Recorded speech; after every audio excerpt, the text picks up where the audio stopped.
Salam, heç belə olubmu ki, arzuladığınız həyatı qurmaq üçün əlinizdən gələni edirsiniz, amma sanki görünməz bir divara dəyib dayanırsınız? Bəlkə də problem sizin səyinizdə deyil, istifadə etdiyiniz alətlərdədir. Gəlin bugün bir yerdə reallığımızı formalaşdıran ən güclü amma ən az qiymətləndirilən aləti, öz sözlərimizi yenidən kəşf edək. Bilirəm, bu sözlər ilk eşidəndə biraz sərt gələ bilər, amma inanın, bu bir tənqid deyil, bu bir oyanış çağrışıdır. İllərdir eyni şey edib fərqli nəticə gözləməkdən yorulmamışıqmı? Bu, köhnə vərdişləri kənara atıb, içimizdəki əsl gücü oyandırmaq üçün bir dəvətdir. Yaxşı, bəs bugün nələrdən danışacağıq? Gəlin sürətli bir şəkildə nəzər salaq. Əvvəlcə o məşhur manifestasiya mifinə baxacağıq və niyə çox vaxt işə yaramadığını aydınlaşdıracağıq. Sonra sözün əsl gücünə, reallığı necə yaratdığına keçəcəyik. Oradan da şuuraltımızın dərinliklərinə enib paradigmanı anlayacağıq. Daha sonra uğurun məntiqini danılmaz faktlarla görəcək, sonda isə bütün bunları birləşdirib gələcəyinizin necə danışmalı olduğumuzu öyrəcəyik. Gəlin elə birinci hissədən başlayaq. Manifestasiya mifi. Bəli, düz eşitdiniz, mif. Çoxumuza öyrədiblər, amma bəlkə də bu yanaşma bizim ən böyük arzularımızın səssiz qatilinə çevrilib. Gəlin görək niyə? Deməli, məsələ nədir? Bizə həmişə deyirlər ki, pozitiv düşün, uğuru gözünün önünə gətir, çox istə. Amma dayanın bir dəqiqə. Bu əslində sadəcə oturub gözləmək deyilmi? Bütün bu prosesdə bir şey əskikdir. Konkret bir əmr. Bu bir tələb deyil, sadəcə bir xahiş, bir ümiddir. Bu ifadəyə bir baxın. Yavaş təsir edən zəhər. Doğrudan da çox güclü bənzətmədir. Elə deyilmi? Yəni, əmr vermədən sadəcə ümid edərək dəyişiklik gözləmək ən böyük xəyallarımızı öz əlimizlə boğmaq kimidir. Və bu yolun sonu hara çıxır? Vasatlığa.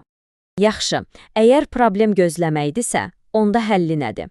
İndi gəldik məsələnin ən maraqlı yerinə. Həll yolu passiv düşüncədən aktiv danışığa keçməkdir.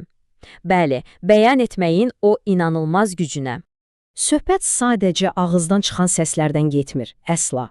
Danışılan söz, bu, şuuraltınıza verilən bir əmirdir, kainata göndərilən bir siqnaldır. Sanki siz sadəcə danışmırsınız, bir növ kosmik müqaviləyə imza atırsınız. Həyatınızı ağ bir vərəq kimi təsəvvür edin. İnsanların çoxu bu vərəqi keçmişin uğursuzluqları, peşmançılıqları ilə qaralayır. Amma sizin bir seçiminiz var. Həmin köhnə cırıq hekayəni təkrar-təkrar yazmaq, yoxsa qələmi əlinizə alıb, öz sözlərinizlə tamamilə yeni bir hekayəyə başlamaq. Baxın, seçim tamamilə sizindir. Yəni siz tam bir əminliklə danışanda nə baş verir? Siz əslində kainatın bütün o qarışıq ehtimallarını bir sıraya düzürsünüz. Sanki deyirsiniz ki, bütün digər variantlar ləğv edildi, mənim reallığım budur. Bu mənim son qərarımdır. Fərqi görürsünüzmü? Bu bir dilək deyil, bu bir əmrdir. Yaxşı, bəs bu sözlər bədənimizdə, beynimizdə hansı mexanizmi hərəkətə gətirir? Gəlin indi o daxili avtopilotumuza, yəni bizim şuuraltı paradigmamıza bir nəzər salaq. Bunu bir termostat kimi düşünün. Çox maraqlı bir bənzətmədir. Otağın temperaturu aşağıdırsa, siz bir anlıq pəncərəni açıb otağı havalandıra bilərsiniz. Yəni, müvəqqəti bir səy göstərə bilərsiniz. Amma bir müddət sonra termostat yenə otağı əvvəlki temperatura qaytaracaq. Həyatda da belədir. Əsl dəyişiklik üçün pəncərəni açmaq yox, birbaşa termostatı, yəni o daxili proqramı dəyişmək lazımdır. Yaxşı, bəs bu paradigma dediyimiz nədir əslində? Çox sadə dildə desək, bu bizim şuuraltımıza yazılmış bir proqramdır. Bütün vərdişlərimiz, inanclarımız, demək olar ki, bütün davranışlarımızı avtomatik idarə edir. Və bu avtopilotu yenidən proqramlaşdırmağın açarı haradadır? Bəli, məhz ona verdiyimiz əmrlərdə, yəni sözlərimizdə. Və gəldik ən kritik nöqtəyə. Bilirsinizmi? Sizin şuuraltınızın zarafat anlayışı yoxdur. Sıfır.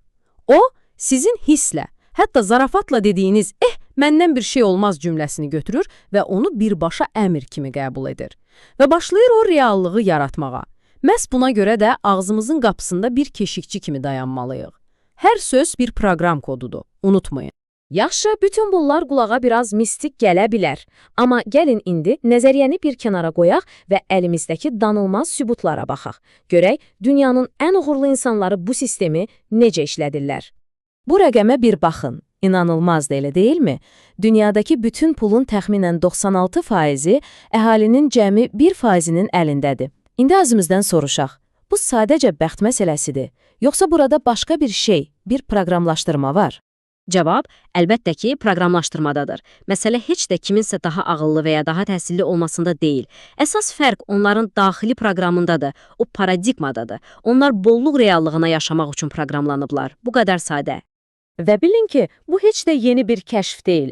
Ta Andrew Carnegie-dən tutmuş ömrünün 25 ilini 500 nəhəng iş adamını araşdırmağa sərf edən Napoleon Hill'a qədər hamısı eyni nəticəyə gəlib.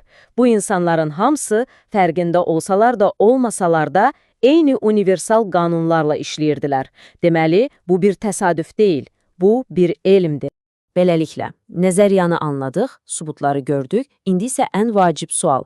Bütün bu bilikləri necə tətbiq edə bilərik? Necə olub ki, öz həyatımızın peyğəmbərinə, yaradıcısına çevrilə bilərik? Artıq kənarda dayanıb baş verənlərə sadəcə şərh verməyə dayandırmaq vaxtıdır. Ya həyatınızın pasiv izləyicisi olacaqsınız, ya da səhnəyə çıxıb baş rolu özünüz oynayacaqsınız. Qurban rolundan çıxın, öz taleyinizin memarı olun. Yaxşı, bəs necə? Gəlin konkret addımlara baxaq. 4 sayda addım. 1. Nə istədiyinizi dəqiq, qəti şəkildə seçin. 2. Onu elə indi, hal-hazırda baş verən bir fakt kimi danışın. Sanki artıq olub. 3.